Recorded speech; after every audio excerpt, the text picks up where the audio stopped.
or through Channel 1. You can find us on Facebook, Twitter,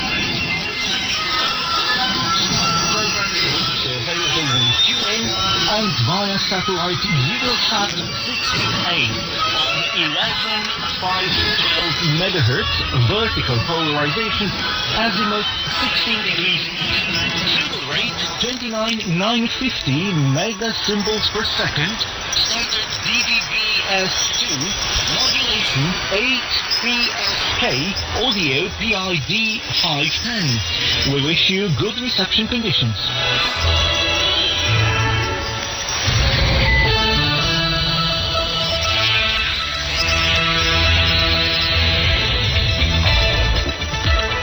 Hello, I'm your host Elena Yanake, bringing you the news. First, the headlines.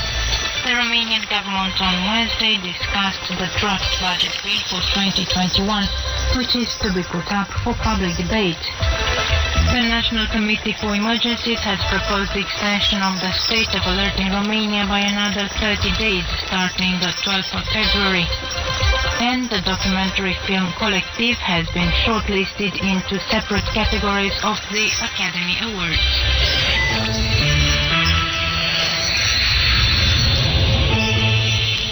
The Romanian government on Wednesday discussed the draft budget bill for 2021, which is to be put up for public debate. According to Prime Minister Florin Cîțu, the budget is based on a deficit of 7.1% of the GDP and on a 4.3% economic growth rate. Cîțu announced the government is preparing an emergency order on a number of measures aimed at slashing expenditure. One such measure is to no longer grant students free train tickets, but only tickets with a 50% discount. Child allowances and pensions will be kept at their current level throughout the year, and the latter will be raised starting January 2022.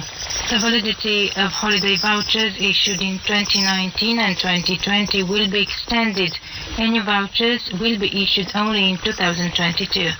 The Prime Minister also said that through the new budget he wanted to maintain the trust of the European Commission, of investors and rating agencies in the Romanian economy. He also said that in 2021 most EU countries will have a deficit of almost 6% of the GDP, with Romania being the only country under the excessive deficit procedure. Protests of trade unions against the salary policies of the coalition government continue in Romania. On Wednesday, Cartel Alpha trade unionists picketed the Liberal Party headquarters in Bucharest, after on Tuesday they protested in front of the Finance Ministry. Sanitas trade unionists also announced protests as of Thursday, dissatisfied with the planned decrease in public sector employees' benefits, the suspension of the holiday vouchers for 2021, and the reduction of the food allowance. In turn, the Publicind Trade Union Federation, affiliated to the National Trade Union Bloc, staged protests on Wednesday at the Parliament Palace and at the prefect's offices across the country. They have launched protests since December 31st, 2020 and plan to continue the protest actions indefinitely. The National Federation of Pensioners in Romania is also protesting against the government's decision not to increase pensions this year. The National Committee for Emergency Situations on Wednesday decided to propose the extension of the state of alert in Romania by another 30 days, keeping in place the current restrictions and including the COVID-19 hotbed in the reports on the number of new infections. More than 3,000 new cases of SARS-CoV-2 infection were reported in Romania on Wednesday in the past 24 hours. The total number of cases exceeded 752,000, with the death toll exceeding 19,100. Almost 1,000 patients are in ICUs. In another development, the first 14,000 doses of Moderna vaccine arrived in Romania. These will be distributed to regional and vaccination centers across the country. Since the beginning of the vaccination campaign in Romania on December 27, about 140,000 people have been vaccinated with the BioNTech Pfizer vaccine. The first doses of AstraZeneca vaccine have also been distributed to immunization centers in Romania to be administered only to people aged 18 to 55. On Wednesday, the Social Democrats in the opposition tabled a simple motion in the Chamber of Deputies against Health Minister Vlad Voiculescu over the latter's alleged inability to manage the medical crisis triggered by the pandemic. The motion will be debated on Monday, February 15, and voted on 2 days later. The Chamber of Deputies Speaker Ludovic Orban has announced. The documentary film collective, directed by Alexander Nano, has been shortlisted in the documentary feature and international feature film categories of the Academy Awards. The film, co-produced by Romania and Luxembourg, presents the efforts of doctors, government officials and investigative journalists who fight corruption while discovering large-scale fraud in the healthcare system in Bucharest after the fire in the collective club. The fire took place on October 30, 2015 and made 65 victims. The Oscar nominations will be made public on March 15 and the winners will be announced at the Academy Awards Gala on April 25th. We end the news with tennis. Romanian tennis player Simona Halep, number 2 in the world, on Wednesday defeated Alia Tomljanovic in 3 sets and made it to the third round of the Australian Open. Tomljanovic had every chance to end the match in her favor after holding a 5-2 lead in the final set, but she faltered at a crucial moment while Halep reeled off 5 games in a row to advance to the third round. I expected it was going to be a difficult match, but it was more than I thought, Halep said in her courtside post-match interview. Also in the second round, Romanian Sorana Cârstea defeated the Czech Petra Kvitova in 3 sets and advanced to the next round, while in the women's doubles, in an all-Romanian match, the team Andreea Mitu, Raluca Olaru beat Monica Niculescu, Patricia Tig. People's access to medical services during the pandemic has sparked off heated debates in Romania. I am Daniel with the microphone with a report by Eugen Coroianu. One of the controversial issues confronting the Romanian society during the pandemic is the one concerning the access to the medical services of the patients suffering from other conditions than the COVID-19 infection. Their access to these services has been limited in this period when the system was trying to cope with the new challenges, turning a series of hospitals into specialized facilities aimed at treating those infected, also hindering the activity of the medical personnel due to the anti-COVID protocols. The situation proved to be a real challenge for a frail medical system like that in Romania. In the past year, the COVID hospitals have exclusively treated those infected, and it's time to change this concept, the opposition Social Democrat MP Alexander Rafila said at the meeting his party had with representatives of the patient organizations and trade unions in Romania's healthcare sector. According to Dr. Rafila, all those present have agreed on the need for a national agreement in the country's healthcare sector, backed by all the political groups and civil society. În mod evident, organizațiile de pacienți își doresc un acces sigur. Obviously, patient organizations want an easy and sure access to healthcare services and medicine. Maybe it's the right time for Romania to change this concept, as it is happening in other EU countries where hospitals are treating separately patients in order to ease the access to healthcare services. I believe that a national agreement in the country's healthcare system would be ideal and make a good example for other fields of activity. In his turn, a representative of the patients has underlined the fact that during the pandemic, patients with chronic conditions were being neglected by the public healthcare sector, and this situation has to be improved.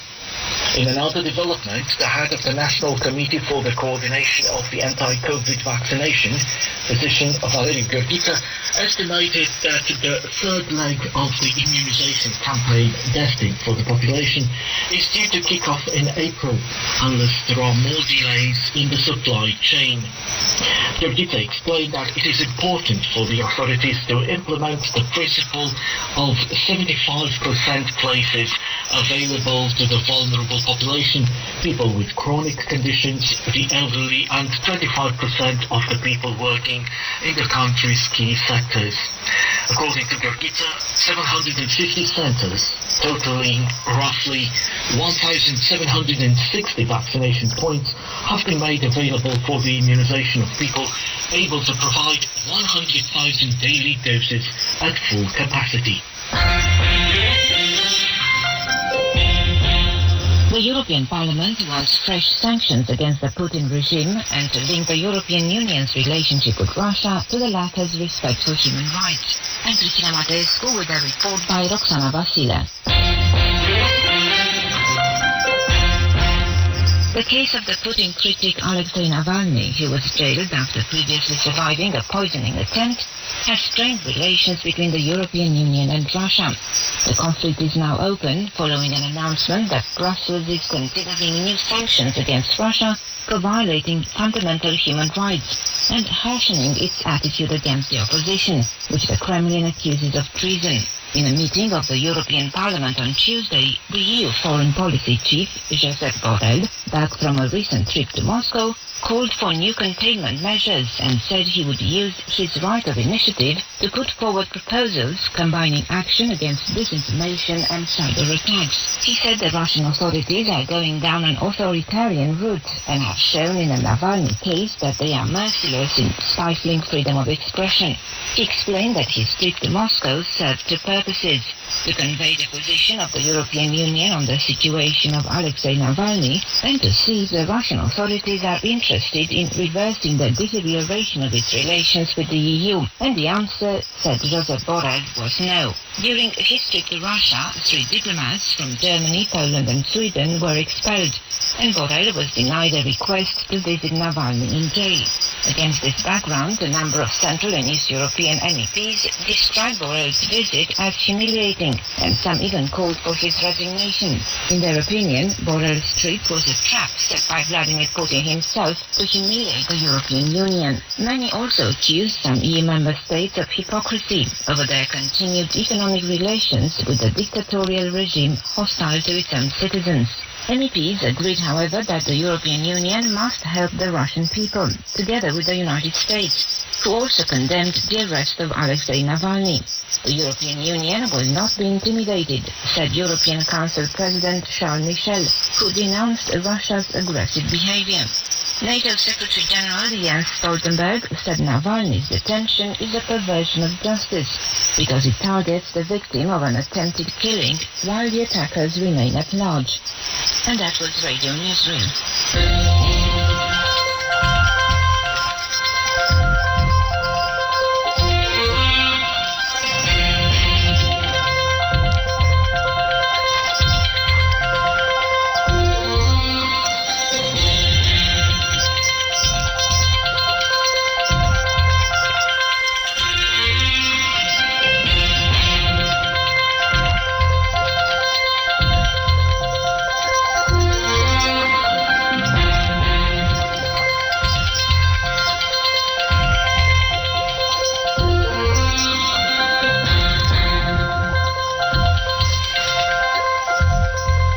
Let's continue with a bit of music. Today's song of the day comes from Nico and it's called The Train of Life.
Radio Romania International. Focus on Romania. Society Today.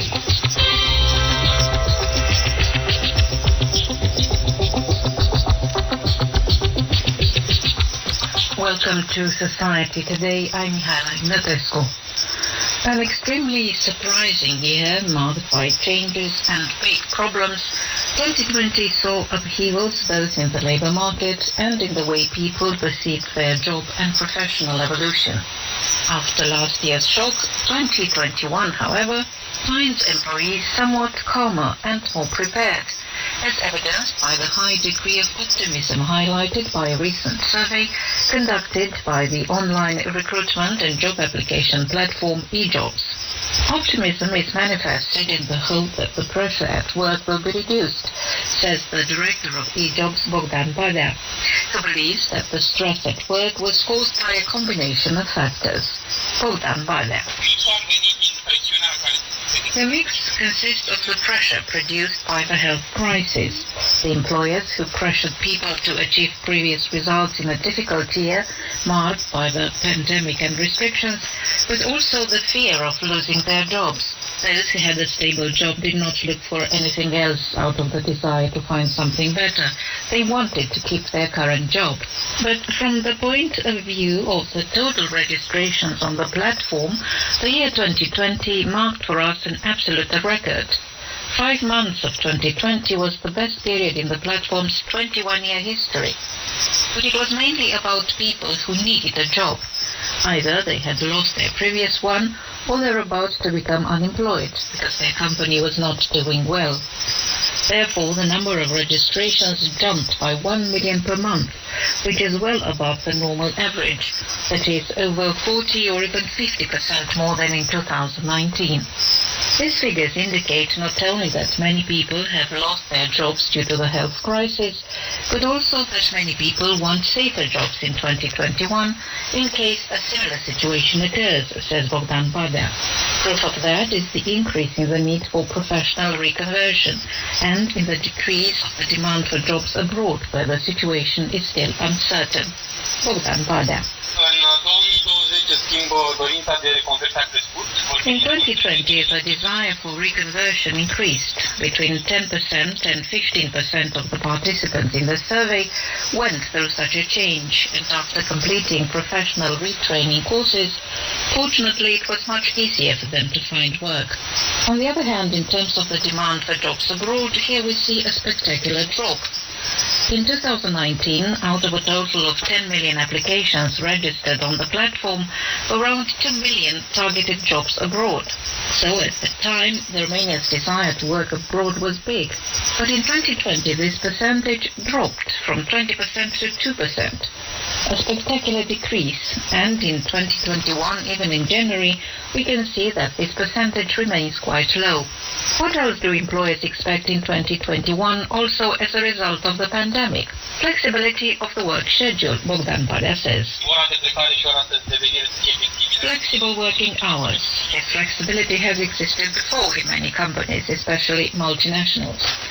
I think that just as working from home in the hybrid version will be extended, alternating with working at the office, so the flexibility with regard to the start and the end of the work schedule will continue, and both sides are willing to do that. Both employers and employees want this, and most candidates are looking for jobs that have a flexible work schedule and allow them to work from home. Flexibility goes hand in hand with predictability after an extremely difficult year such as 2020. Petru Păcuraru, the director of a human resources company, believes. I think the main thing the employees were looking for this year was predictability. Although it was a very difficult year in many ways, people suffered a lot because they did not know what would happen in the near future, whether a vaccine would appear or not, how long they'd have to work from home or isolate themselves. Also, people felt the need for flexibility. Working from home with their children not being able to go to school or kindergarten, They have to juggle all these elements, and this juggling requires high energy consumption and less rigidity of the work schedule, so that at some point to also include time for the personal life. Initially received with much hope and enthusiasm, working from home quickly showed its limitations. However, it remains a viable option for both employees and employers who will probably prefer a hybrid regime. 1 week of remote working and the rest of the time working in the office. Here is Petru Pacuraru once more. I think teleworking is something we'll keep talking about 50 years from now. Teleworking means that part of the cost related to money and time needed to travel to the office will be redirected. Obviously, this also entails a set of skills that people don't initially have. One aspect refers to the separation of the professional and personal lives in the same space of one's own home. This is the great lesson we need to learn in relation to remote working. And because we did not know how to deal with that, we've registered the highest burnout rate since this thing started being measured. But in the future, this ability can be developed, thanks also to courses on this subject. Gradually, people will be disciplined in this sense further. In 2021, which will be a hybrid year, that is, many companies will opt for their employees working from home 2 or 3 days a week. You have been listening to Society Today.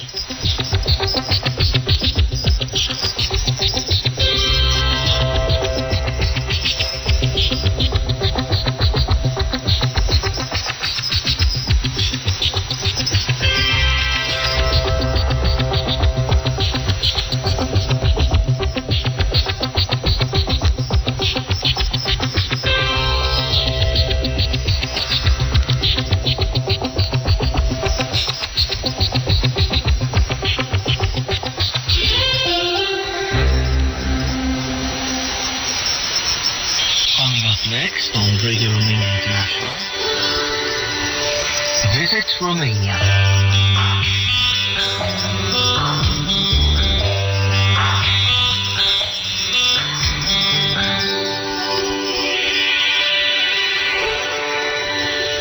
Welcome to Visit Romania. I'm your host, Nakamara Simeon. Today we will take a short virtual walk through the former capital of the province of Moldavia, Iași. During our trip, we will be accompanied by Anca Zota, the coordinator of the Tourist Information Center in Iași, who told us that tourists should not miss this destination, given the multitude of interesting objectives.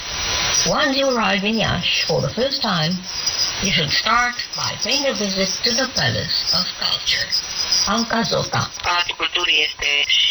The Palace of Culture is an emblematic building of the city and an important institution because it hosts 4 museums: the Museum of History, the Museum of Art, the Museum of Science, Technology and Mechanical Music, and also the Museum of Ethnography. I would recommend tourists to start their visit with the Palace of Culture because the History Museum is very well organized and offers a guide to the city of Iași, explaining what it means for all of Romania and even for Europe. Also, the Museum of Ethnography is very beautiful. It has only original exhibits and provides an experience like making a time travel. Also interesting is the Museum of Science, Technology and Mechanical Music, where visitors can listen to music on a gramophone or on various music boxes from several hundred years ago. Last but not least, the Art Museum hosts works of art by Romanian classical artists, said Anca Zota. The year 1999 saw the debut of the International Festival of Mechanical Music in Iași. The purpose of this event is to capitalize on a special collection on display at the Museum of the Palace of Culture, but also to revive the European tradition of barrel organ playing. From one edition to another, the festival's value increased, drawing a big number of guests from abroad and also of participants. Given the restrictions of 2020, the festival continued last year in September, but online. We now continue our journey with Anca Zota, the coordinator of the Tourist Information Center in Iași. Aș recomanda o vizită la Metropolia. I would recommend a visit to the Metropolitan Church of Moldavia and Bukovina, where you can find the relics of Saint Paraskeva, and where the largest pilgrimage in Romania is organized. Visitors will also find there a very interesting museum. It is a religious museum which contextualizes Romanian customs and traditions, and it is located in the basement of the Metropolitan Church.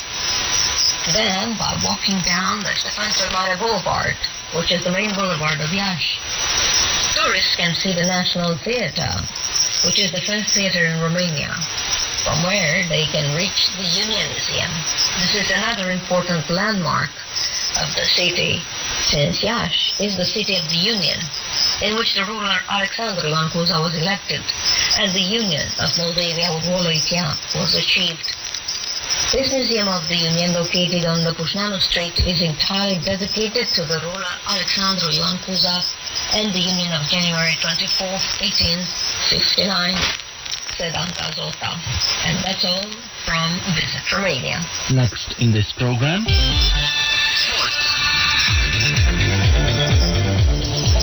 Hello, this is Daniel Bin for microphone. The 2020 season of the Rugby Europe Championship ended late last week with 3 matches scheduled for Sunday, February 7th.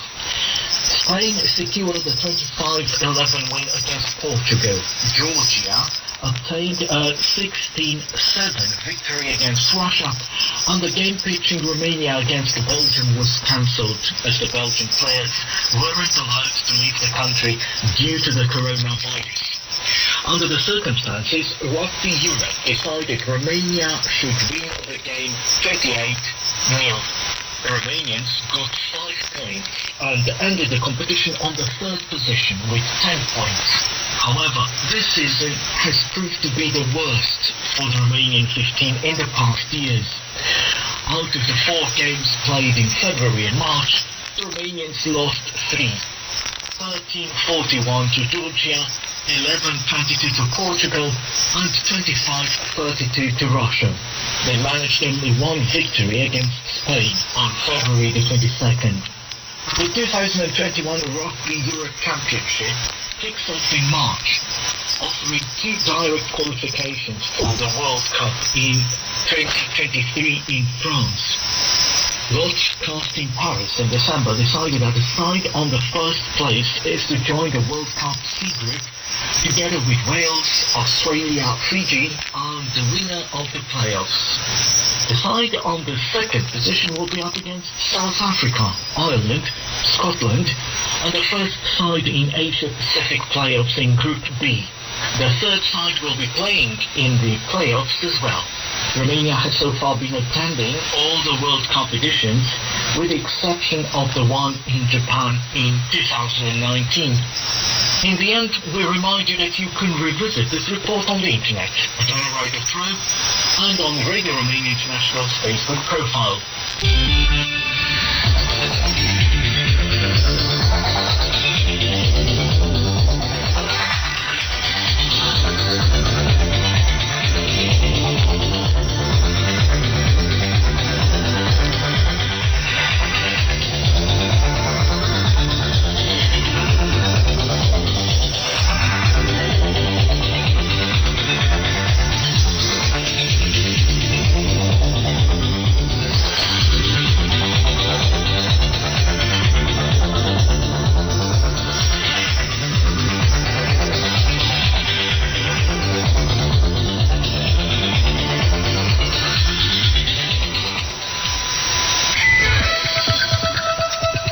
listening to Radio Romania International. Next in this podcast, it's Music of Romania. I'm Cristina Mataescu, and today we're going to play music from Dobroja, a historical region located between the Danube River and the Black Sea in southeastern Romania. Given that the region lies at the crossroads of old commercial routes and is thus home to many different ethnic communities, the music produced here is a blend of diverse influences. Let's begin with a dance tune called Sârba from Dobroja, played by Marin Moraru on the violin.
Jampara is a dance tune specific to Dobroja. This type of tune is based on the Oriental rhythm called aksak, which has a 7/9 time signature. Let's listen next to one such tune called the Jampara from Fierbinți, played by the great violinist Vasile Năsturică.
Natalia Șerbanescu was one of the best-known singers to come from Dobroja. She was born in 1931 in Tulcea County, in the east of the region. In 2003, together with 2 other musicians, she released an album for Electrocord containing a collection of wedding songs and verses from Dobroja.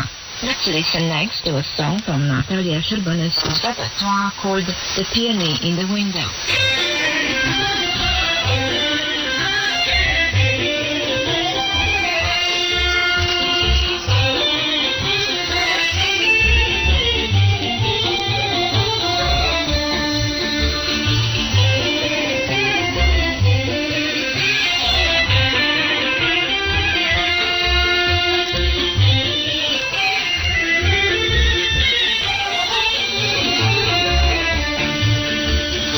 Oh,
Mitiko Chuchu was one of Dobroja's most talented musicians. He used to play the cymbalum, which is a stringed instrument from the dulcimer family commonly found in Central and Eastern Europe.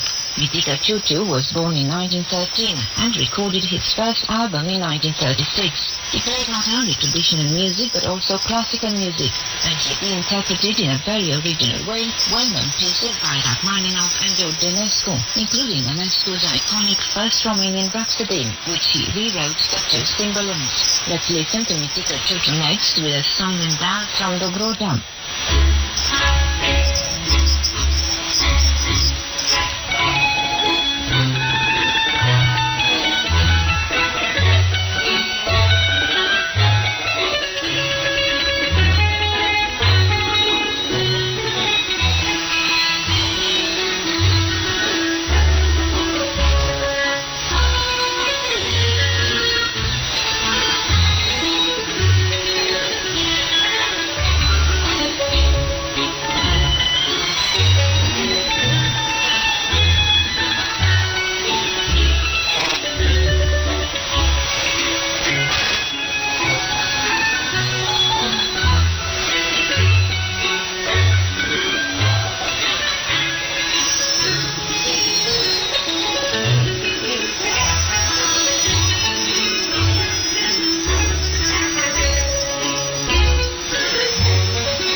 Listen to a Bulgarian dance called Rujanica, played on the clarinet and the drums by Vasiles Vitkaru.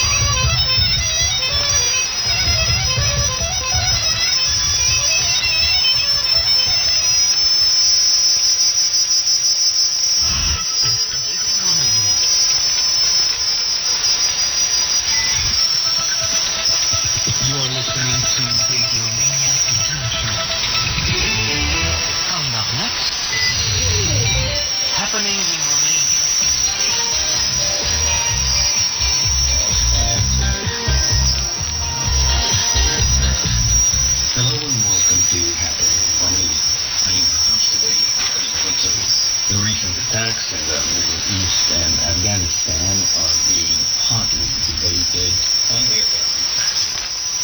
especially in the context of the coronavirus pandemic. Obviously, the debates and flying accusations are sparked by the surge in terrorism, further destabilize the region that are already beyond dysfunctional, as well as fears of outright war. But one issue go away, even though there's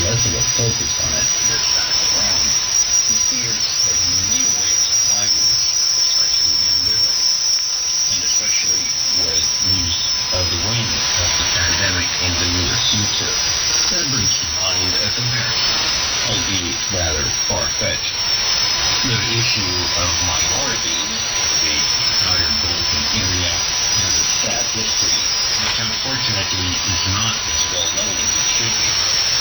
As the most recent conclusions in the European Union, the Balkans, and this particular case represented by Romania and Bulgaria, and Croatia, it means the entire former Yugoslavia, which then happened to be component state under dire circumstances. It also means Albania, listed by many under the heading of a failed state, at least until recently, but also Greece, which, despite the recent financial crisis, is still a member of the Eurozone, implicitly the European Union, and has been a member of NATO for 17 years now. What all these countries have in common is that they became nation-states as a result of the struggle between empires.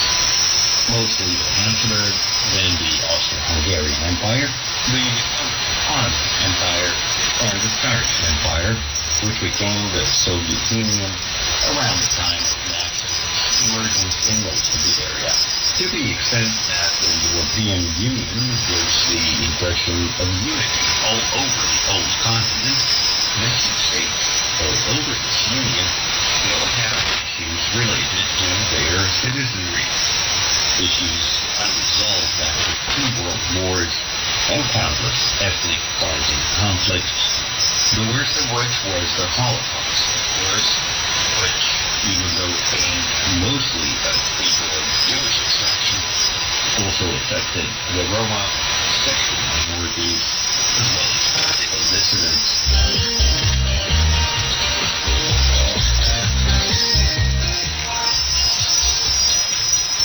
The entry of Romania and Bulgaria into the European Union in 2007, as well as the entry of countries such as Hungary and Czechoslovakia in 2004, countries with a sizable growth minority, caused a flood of minority ethnics to move into older Union countries. This move quickly became controversial. On the one hand, the host countries benefited from the influx of skilled labor, be it construction or medicine, especially in countries with languages similar to Romanian, such as Italy or Spain. On the other hand, many of the older and economically better off countries, such as France or Germany, started complaining, at least at a media level, of a rise in criminality. The ensuing scandal in France was covered by this particular channel, as well as by many others, with flying accusations of ethnic profiling and discrimination. This did not go unnoticed at the higher levels of European Union leadership.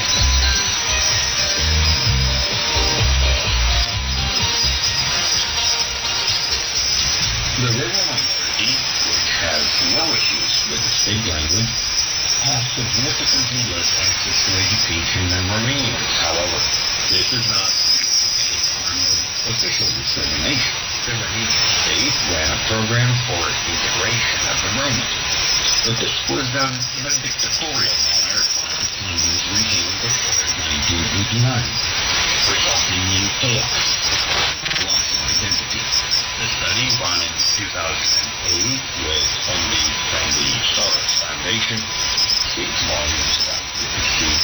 It is one of the first studies that closely looks into the integration of the Roma into the larger population, and finds that the more a person is part of traditional culture, the less they are integrated into society in terms of employment. It's a sad situation, which unfortunately has not found a resolution, at least in the 3 years after the report. It may provide an explanation for the current situation as seen from Western European countries. Visits by the European executive officials may help, but they do not address the core issue. Laws such as the recently passed law of education and reforming the national system have no bearing on the problem at all. unfortunately. The focus should rather be on providing better access to education, period, as opposed to education in particular language. As usual, the most isolated groups become the victims of the members of society with a waiting word to say when it comes to making decisions.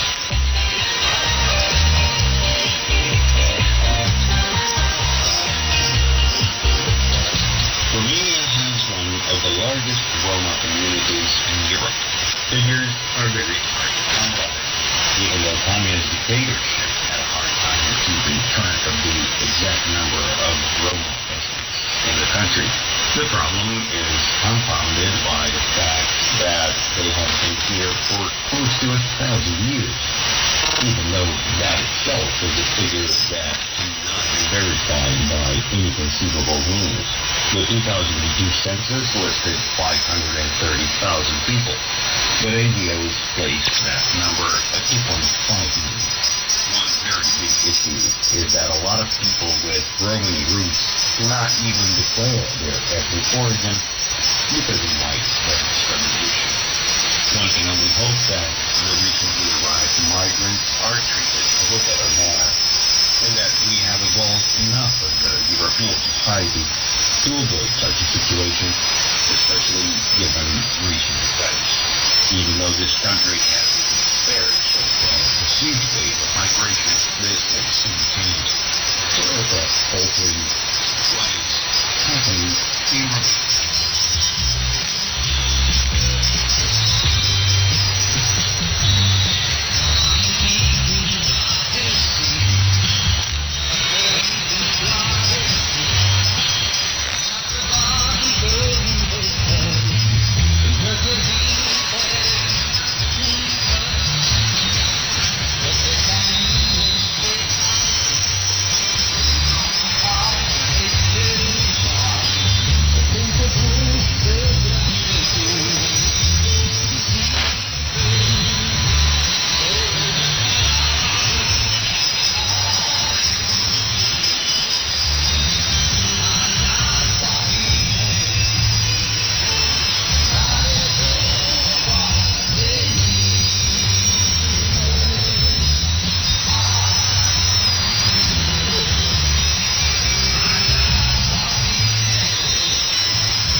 Coming up next on Radio Romania International,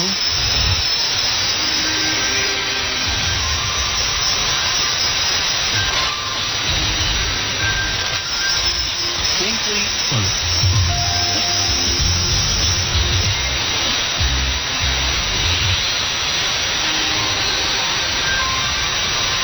Welcome to Simply Folk and Vladimir Petru. I introduce you to Ulrich Alama, one of the most representative figures of Fiddler politics in Romania. He learns to dance songs from his father, Fiddler Hubert Polinice. At the age of 20, he started playing the accordion, and 2 years later he was invited by the famous Andrea Canate to be part of the band that was accompanying her. His repertoire gathered